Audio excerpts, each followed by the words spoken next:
আগামী ২৯শে মার্চ ২০২৫ শনিবার আবারও এক মহাজাগতিক ঘটনার সম্মুখীন হতে চলেছে বিশ্ববাসী। ২০২৫-এর সর্বপ্রথম সূর্যগ্রহণ হতে চলেছে এই শনিবারে।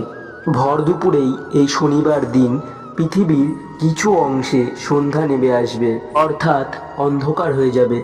বছরের এই প্রথম সূর্যগ্রহণ কখন হবে ও কোন কোন জায়গায় দেখা যাবে, আর এই সূর্যগ্রহণের ফলে কী কী প্রভাব পড়বে, আজকে এই ভিডিওতে সমস্ত কিছু বলবো।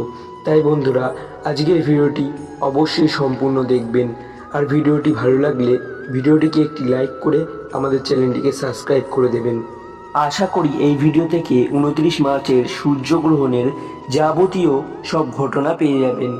বন্ধুরা, বৈজ্ঞানিক ভাষায় সূর্যগ্রহণ বলতে বোঝায় চাঁদ যখন পরিভ্রমণ অবস্থায় পৃথিবী ও সূর্যের মাঝখানে চলে আসে, তখন পৃথিবীর কিছু মানুষের কাছে সূর্য আংশিক অথবা কিছুক্ষণের জন্য অদৃশ্য হয়ে যায়। এর জন্যই এটিকে সূর্যগ্রহণ বলে অভিহিত করা হয়েছে। অমাবস্যার সময় বা নতুন চাঁদ ওঠার সময় এই ঘটনাটি ঘটে থাকে। অন্যদিকে হিন্দু ধর্মে রাহু ও কেতুর প্রভাবে সূর্যগ্রহণ হয়ে থাকে। জ্যোতিষশাস্ত্রেও সূর্যগ্রহণের অন্যতম কারণ বলে উল্লেখ করা হয় রাহুকে। তাই সূর্যগ্রহণকে শাস্ত্রে অশুভ বলে গণ্য করা হয়েছে। তাই জ্যোতিষ ও বৈজ্ঞানিক মতে দুটোতেই সূর্যগ্রহণকে স্বীকার করে নেওয়া হয়েছে। ২৯শে মার্চ শনিবারের সূর্যগ্রহণটি একটি আংশিক সূর্যগ্রহণ বলে ধরা হয়েছে, যাকে খণ্ডগ্রাস সূর্যগ্রহণও বলা হয়। এই সূর্যগ্রহণের সময় সূর্যের চারিদিকে একটি উজ্জ্বলাকার বলয় দেখা যায়।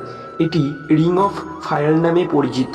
এই সূর্যগ্রহণটি সম্পূর্ণ হচ্ছে চৈত্র মাসের কৃষ্ণপক্ষের অমাবস্যায়, যাকে ভুতুড়ি অমাবস্যা বলা হয়। যেহেতু এই অমাবস্যাটি শনিবারে পড়েছে, তাই একে শনিশ্বরী অমাবস্যাও বলা হয়। এই অমাবস্যাটি সম্পূর্ণ হচ্ছে মীন রাশি ও উত্তর ভাদ্র নক্ষত্রে। আবার জ্যোতিষশাস্ত্র বলছে এই দিনই শনি গ্রহ তার রাশি পরিবর্তন করে মীন রাশিতে আসে। বন্ধুরা, এই বছরের প্রথম সূর্যগ্রহণ পরিচালিত হচ্ছে দুপুরবেলায়। দুপুর 2:21 থেকে শুরু হচ্ছে এই সূর্যগ্রহণ। এই সূর্যগ্রহণের মধ্যকালীন সময় থাকছে দুপুর 4:17। আর এই গ্রহণ সমাপ্তি হচ্ছে সন্ধে 6:14। এই গ্রহণের স্মৃতি অর্থাৎ সময়কাল থাকছে 3 ঘন্টা 53 মিনিট। বছরের এই প্রথম সূর্যগ্রহণটি সর্বত্র দেখা যাবে না, অর্থাৎ অদৃশ্য। এই গ্রহণটি সদৃশ্য হবে যেখানে আমেরিকা, ইউরোপ, অস্ট্রেলিয়া, মালয়েশিয়া ও আটলান্টিক মহাসাগর থেকে ভারতসহ ভারতীয় উপমহাদেশে যেরকম বাংলাদেশ, ভারত, পাকিস্তান এসব দেশ থেকে আমাদের এই সূর্যগ্রহণটি দৃশ্যমান হবে না, অর্থাৎ অদৃশ্য। ভারতে এই সূর্যগ্রহণটি দিনের বেলা হওয়ার সত্ত্বেও এই সূর্যগ্রহণটি দেখা যাবে না। এর প্রধান কারণ হলো এই সূর্যগ্রহণটি একটি আংশিক সূর্যগ্রহণ। মূলত এই সময় চাঁদের উপছায়া বেশি থাকে, এর জন্য ভারতে এই সূর্যগ্রহণটি দেখা যাবে না।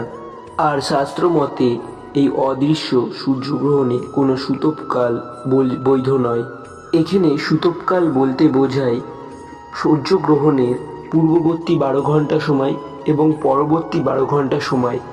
এই সময়টিকে অত্যন্ত গুরুত্বপূর্ণ সময় বলে মনে করা হয়। কিন্তু এই সূর্যগ্রহণ যেহেতু অদৃশ্য, এর জন্য আমাদের এই সূতবকাল মেনে চলতে হবে না।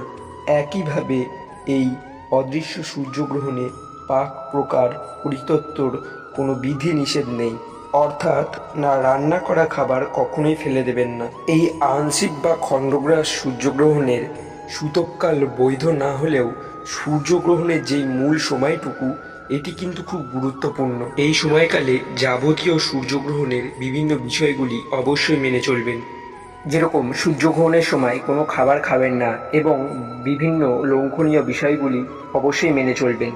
তো নমস্কার বন্ধুরা, আজকের ভিডিওটি এইটুখানি। ভিডিওটি ভালো লাগলে আমাদের ভিডিওটিকে অবশ্যই একটি লাইক করে দেবেন। আর আপনারা যদি আমাদের ফেসবুক পেজটিকে এখনও ফলো না করে থাকেন, অবশ্যই আমাদের ফেসবুক পেজটিকে ফলো করে দেবেন এবং আমাদের চ্যানেলটি সাবস্ক্রাইব করে পাশের বেল আইকন বাটনটি অবশ্যই প্রেস করে দেবেন।